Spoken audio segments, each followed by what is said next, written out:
I really think that things have gone down such a wrong route, and the food has changed so much that our metabolism does need to be restored. And so meat is coming more into its own, and would, sharing the message of its benefits, I think, is a very, very valuable and important thing to be doing at the moment. Andrew, how did you find carnivore? Well, I found carnivore just as part of a long journey into all that's going on around the world, really. I'd gradually weaned myself off mainstream media because I felt that so many things these days were no longer truly reliable. And I was also involved in the long-term care for my parents. And after my dad passed, there was even more time on my hands to look into things. And one of the things that I got really interested in was regenerative agriculture, the state of the soil and the growing conditions and the way that modern agriculture has developed. And I really began to see that it was leading to problems, but that people who understood the real role of ruminant animals in the ecosystem, they could bring real benefits to the whole agricultural system if they reintroduced them back properly as it was intended, rather than trying to go down monoculture of all these crops. But anyway, of course, in the midst of looking into things like that on YouTube, you begin to get the other end of that system, which is ourselves as consumers. And I was aware that I was eating a lot of processed food, and although I had no really major issues myself, I was beginning to wonder about the wisdom of eating that way. And so when I got one or two videos coming up in my feed with all the usual suspects, such as Dr. Berry, and I was particularly struck at an early stage by Dr. Mason from Low Carb Down Under, and some of his material that he shares.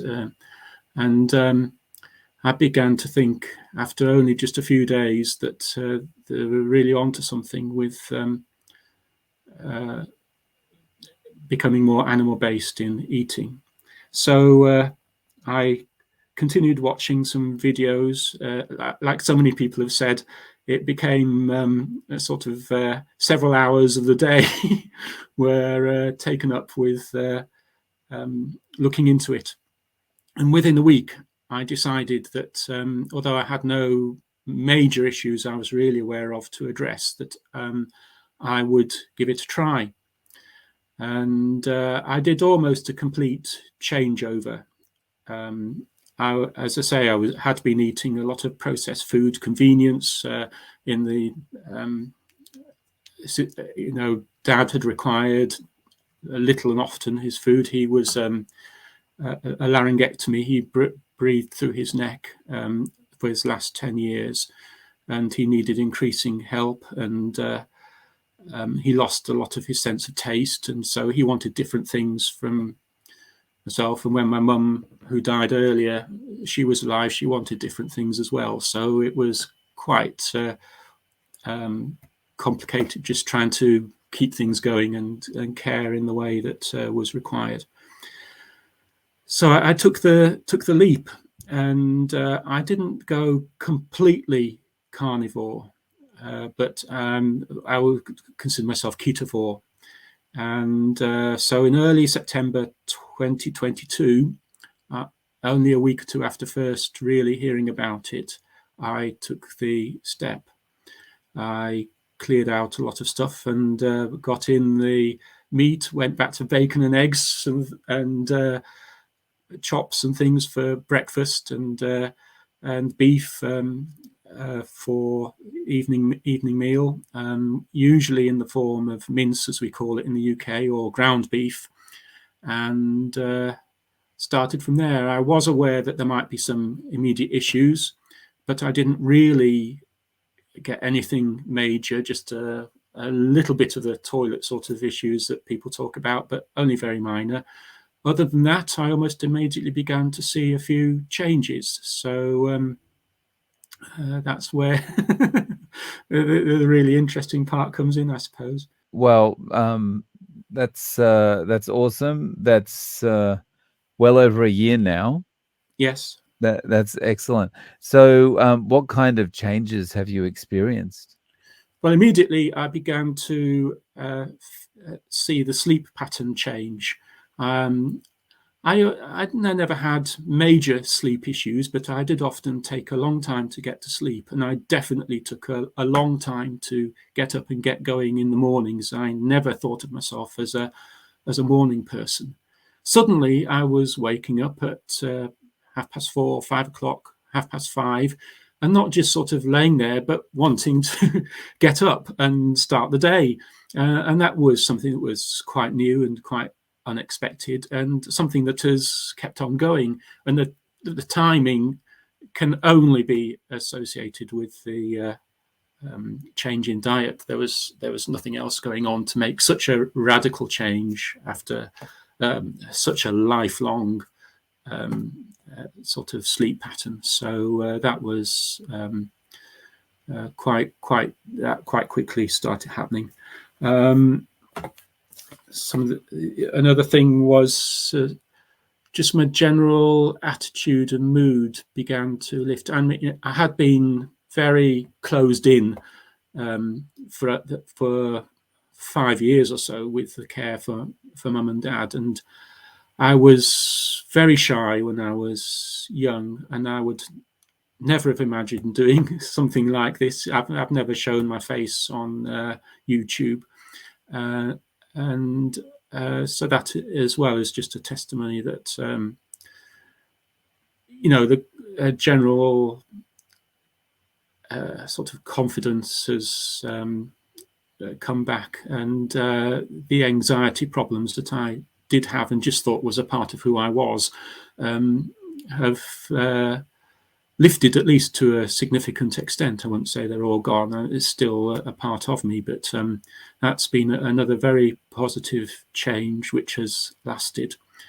And so it's been good. Now, the one thing that really health-wise did lead me to want to try carnivore was that I was starting to get a little bit of joint pain, particularly in my right hip. And my paternal grandfather had terrible problems. I remember when I was a child, before hip operations came in, he had a terrible time with arthritis. And I thought in my mid-50s, I really was hoping not to be starting down that road, that by the time I was in the early 60s, I would really be struggling, because one of my main pleasures in life is hill walking and getting out and being mobile. And so I did start with carnivore with that maybe in mind, that it would help. By that stage, it was really only a problem at night. It would be a sort of low-level grumbling pain at night, and it wasn't affecting my mobility too much. But I did notice when I was going downhill in the other leg behind my knee, I would often get a sharp pain when I was going down a steep section that would hinder me a bit. And both those have cleared since I've been on carnivore. I've had just the very slightest bit of pain if I've gone too far off piste with the diet, and it's not like some people who have an immediate negative response if they go off track. Now, I'm very conscious that I'm in a different position. I've not had long-term difficult issues with obesity and things like that, or I'm not aware of any immune issues, and the sort of thing that will cause people who go carnivore to have that immediate response. Immediately they eat a vegetable or something, they feel the pains coming back. I don't have that, but so it may be why I'm quite happy with being quite lenient at times. I do have a little sort of snack lunch of yogurt and even a few nuts and dried fruit and things in the middle of the day. I was always so slim. I always needed food, and all that had happened over the years was that my notch on my belt had gone once or twice. So that would have just led me to more of a normal sort of weight, really. People would have viewed me as possibly underweight normally rather than overweight, so I didn't have those issues. And another thing that definitely helped was just my general sense of oral health. I mean, I've got terrible teeth and they're still terrible. That's not going to change now, but they feel stronger, and just my overall health of the rest of my mouth, it was beginning to concern me. I hadn't gone to the doctors or the dentist very much, particularly. I've had one or two teeth out over the years, but I do feel that it's improved in that area. Yes, just one other thing I will mention very briefly. I was beginning to get an occasional sense of dizziness when getting up suddenly out of a chair.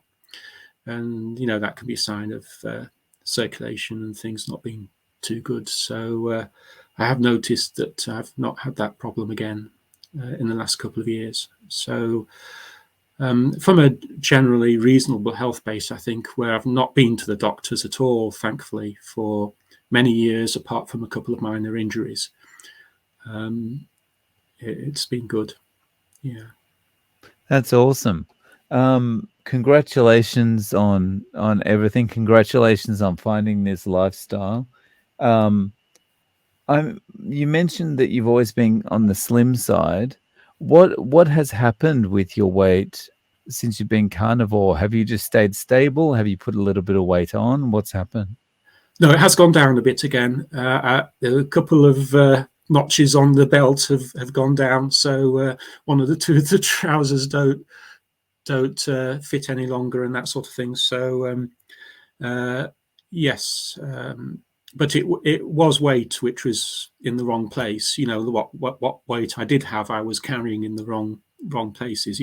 So that's gone. But I haven't got lots of figures and blood test readings and things like that. I just haven't really wanted to go down that route. I thought I'd go with it and see if how my body responds, and it seems to have responded pretty positively. Next year, 2025, I'll be 60, so I can't believe that it's quite coming up to that stage of life yet, but I think things are looking quite positive at this stage. Yeah, it sneaks up on us, right? I just had my birthday, and I'm like, hang on, it feels like I had my previous birthday only a few weeks ago. Like the time seems to be going faster. It does, yes. I remember back to school days when a term seemed to drag on forever, never seemed to end. That was part of the start of my anxiety problems. As I said, I was shy, and then I got very withdrawn through school. I more or less had a school phobia in the end, and it was a difficult time, and it took quite a lot of years of steadily in work life to begin to gain confidence. And as working with a team at one stage, although we all had our individual roles, I gradually became accustomed to that. And then I also got involved in church life, and the only experience I've really had of being able to shall we say, share meaningfully with groups of people has been in a church setting. So I have got used to being able to stand before people and give a message and that sort of thing in that context. But still, I did have a few Zoom meetings during the time when meeting together was difficult, but that again was another step, and being something new at that stage. Before I changed my diet, I was really quite nervous about doing that, and I've eventually got used to it a bit more. But even something like this is something new for me, with having it in mind that there will be people watching at a later date and seeing what I have to say here on a different sort of subject area. But it's good to make progress at whatever stage you are to learn new things and do new things. And so I'm glad of the opportunity. So regarding that, the shyness, you said that probably you've got a little bit more confidence now to do something like this, potentially because of the way you're eating.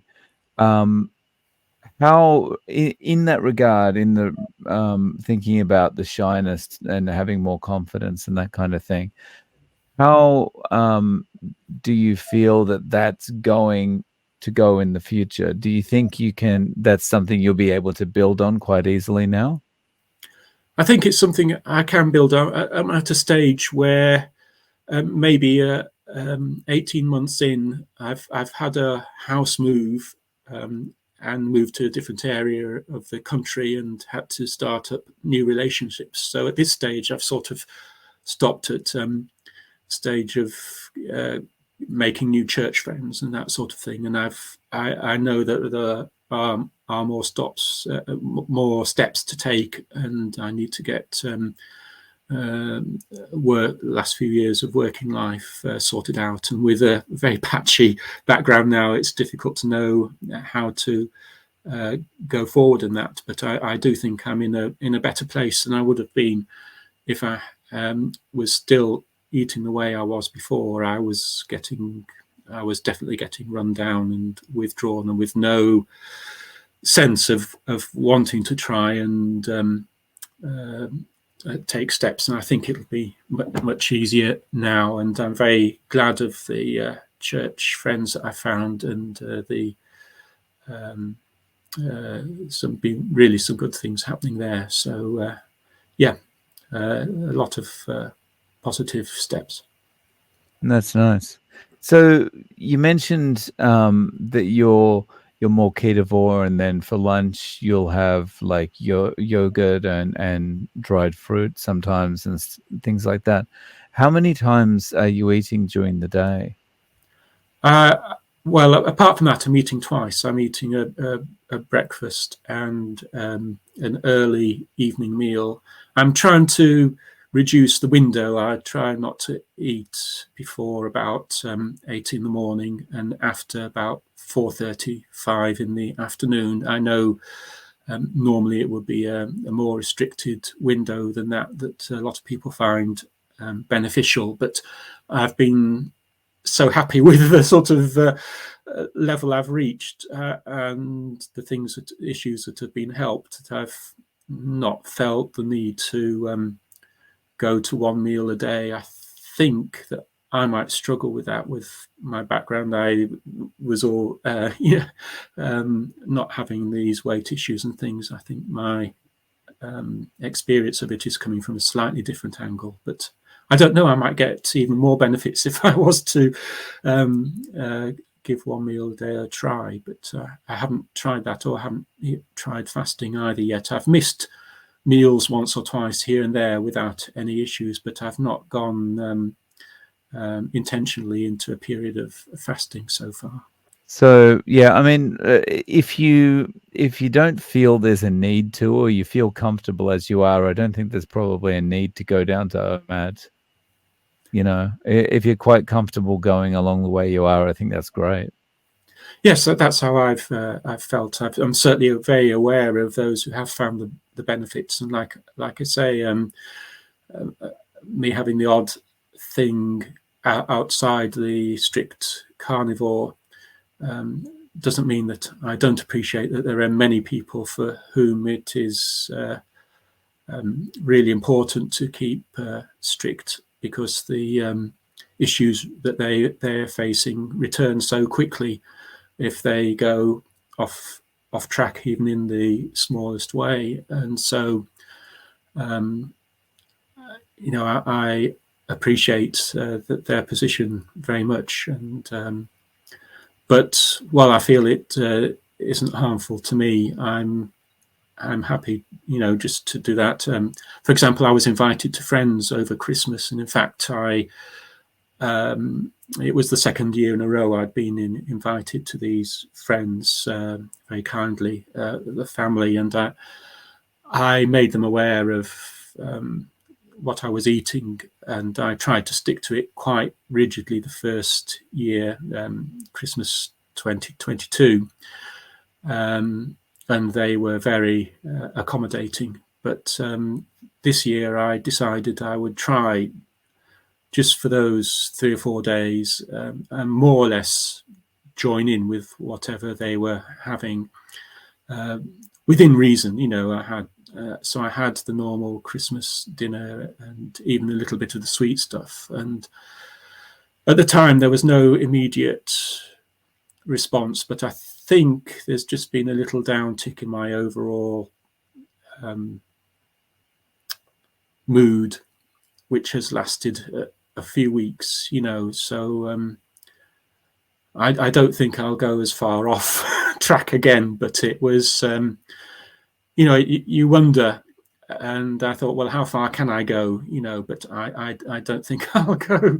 I don't think I'll go that far off again. But when you're in the sort of circle of friends you have with church events and things, where there are always cakes and biscuits, I mean, it's very difficult to go time after time after time without sampling something of what's on offer. And so I do allow myself once in a while. There we go. It's just part of life. I think you've got to work out for yourself where you are. But I am fully on board with the general keto carnivore way of life, and particularly that it's the sugars and also the vegetable oils and the combinations that they are putting together, which really seem to affect metabolism and just people's general attitude and approach to food, and never feeling that society that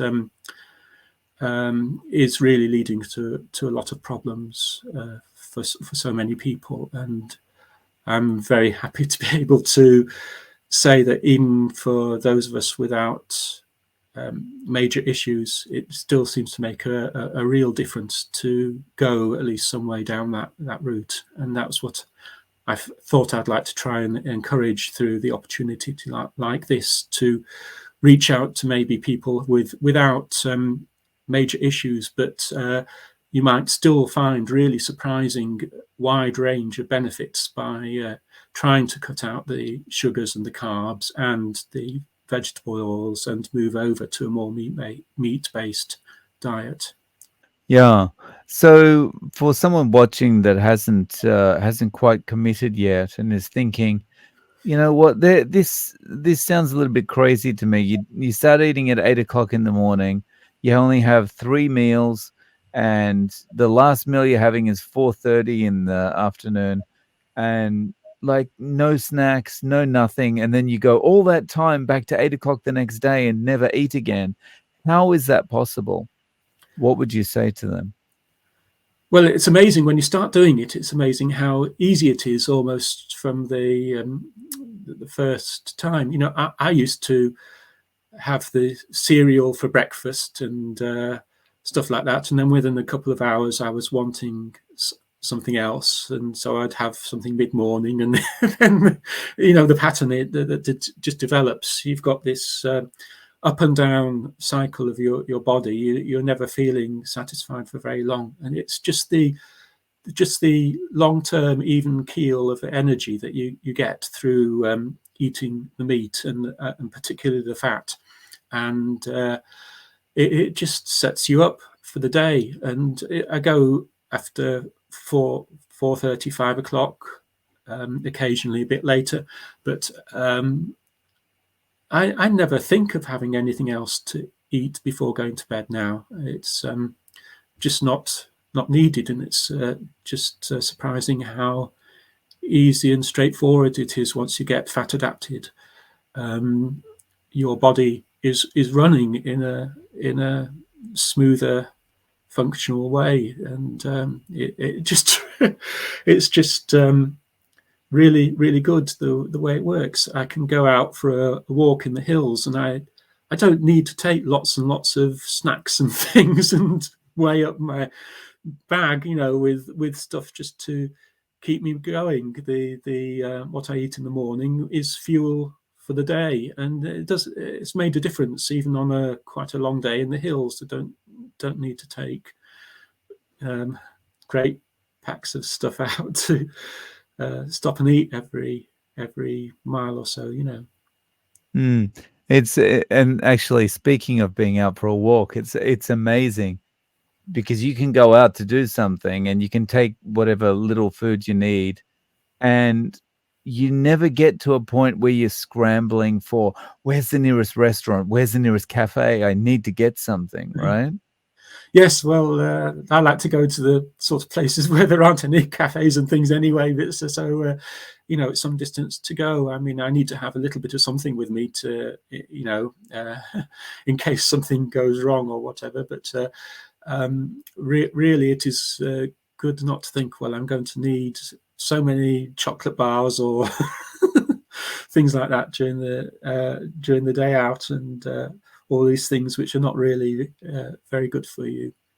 But mind you, I do have a little bit of dark chocolate still, but the really high level dark chocolate, and that doesn't seem to be a problem. And also things like cheese and dairy, which I've always enjoyed, I haven't cut. Well, I've cut back from milk. The cereals went, and I only had milk because of cereals and because of having it in tea. My tea consumption has gone down a huge amount, and so I've cut out the milk entirely. But I still do have cheese, although I try and keep it within reason. And so far, it seems to be working quite well. So, where do you see this going for you? Do you think you'll stay eating this way permanently? Yes, I see no reason to change at the moment. I am a bit concerned about things that you hear, about them, the things that have been happening with cattle farmers in the Netherlands and Ireland, and with some of the background things that you hear, that there might be, the way that they try and raise the meat and possibly interfere in certain ways with the animals themselves, and just need to hope that it will remain to be widely available and untampered with source of food for us for as long as can be, as long as we can see going forward. But I am concerned that there may be problems in the future. As a Christian, I have looked into the biblical background a little bit, and it's a difficult area. There are those who look back to the beginning of the Bible, where it is fairly clear that the plants and the vegetation were given for food for mankind, and that's been the basis of what's been so-called the Eden diet. But it's very clear from later in the Bible, even as early as Genesis, after the flood. That's just looking at from a point of view of the Bible, and taking the Bible seriously. After Noah was brought out of the ark, he and his family were, from that point, meat was definitely given. Animal, they were given the right and the benefit of eating animals. So something seemed to change at that point, which I don't think has changed again since then. So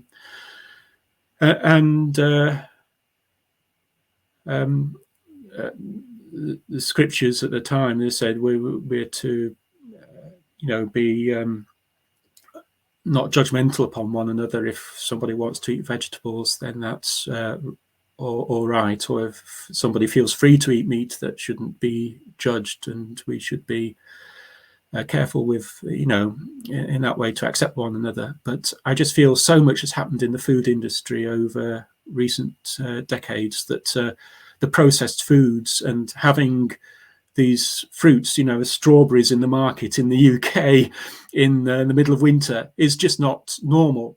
And particularly in the northern latitudes, we should eat seasonally at least.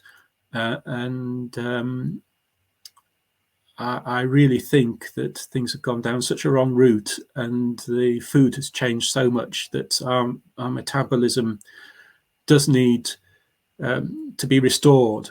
And so meat is coming more into its own, and would, sharing the message of its benefits, I think, is a very, very valuable and important thing to be doing at the moment. This is why we need, there's a few reasons we need to get people's stories out there. One is to, let people know that it is a healthy way to eating and you can improve your health. But the other reason is to kind of, have a voice and actually say, no, there's a lot of us here. You can't take this meat away. Exactly. I'm hoping that will work. Just the body of evidence, even on your own channel as well as many others now, there is a body of evidence developing with this consistent testimony that people with whole ranges of issues, and some of them which have really come to the fore in recent generations, like the diabetes, which my mum suffered from type 2 diabetes, like the immune issues, and so many of those can be traced back to the problems of the diet and the decision that was made about cholesterol and that sort of thing in years gone by, and the bringing in of the processed foods. We really need to talk about and spread as widely as we can that there are many people finding such great benefits from a simple change of diet, which might look very radical and extreme from the outside, but as people say who are thriving on it, the change seems to work so smoothly for many people, and then is just so easy to continue in this way of life. And you want to share about it, and I try to a bit, and people are a little bit more aware, I think, of the possibility of carb addiction and going too far down that way, but they certainly seem to, in my experience, to think that such a step as carnivore is just taking things too far, and so I'm gradually trying to encourage gently one or two friends, but I'm not aware of anybody who's actually taken a step yet, but some are definitely cutting back on the carbs, including my own brother, who is pre-diabetic now, and has said he's trying to take more care on the carbs and the sugars, and does understand that that's important. So that at least is a positive step. Andrew, thank you so much for coming on and sharing your story with us. I really appreciate it. Well, thank you very much, Dave, and I really appreciate the channel and your work so much. And I do enjoy. I've really watched a lot of the videos and the interviews, and it's so interesting to see different accounts, but all with a similar message.